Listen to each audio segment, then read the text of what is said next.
Friends వారణాసికి సంబంధించినటువంటి event ఏదైతే ఉందో మెక్సికోలో వాళ్ళైతే కంప్లీట్ చేసి రావడం జరిగిందనమాట. అందులో ఏముంది బ్రో గొప్ప అంటే ఒకానొక టైంలో సల్మాన్ ఖాన్ని ఆస్కార్ అవార్డ్స్ మన ఇండియన్ యాక్టర్స్కి ఎందుకు రావు, మన ఇండియన్ సినిమాస్కి ఎందుకు రావు అని చెప్పి ఒకసారి అడిగితే ఆయన ఏం చెప్పిండో తెలుసా, అది వాళ్ళ కోసం వాళ్ళు సృష్టించుకున్నటువంటి అవార్డులు, అవి మనకి ఎలా వస్తాయి, వాళ్ళల్లో వాళ్ళే ఇచ్చుకుంటారు, ఒక్కొక్క సినిమాకి 10 అవార్డులు 15 అవార్డులు 20 అవార్డులు ఇస్తారు అని చెప్పి ఆయన అయితే మాట్లాడినమాట. కానీ అది రాంగ్.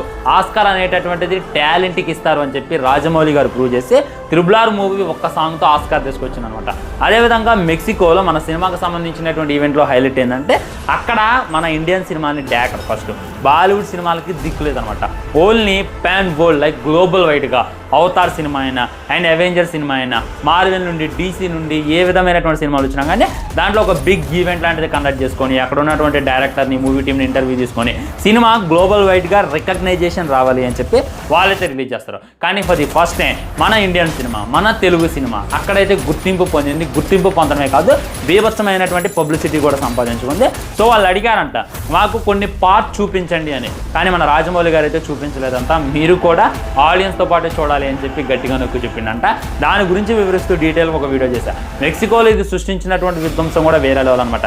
అదేంటి అని చెప్పి క్లారిటీగా వీడియో ఉంది, కింద కనపడుతున్న లింక్ క్లిక్ చేసి ఆ వీడియో చూడండి, మీకే క్లారిటీ వస్తుంది.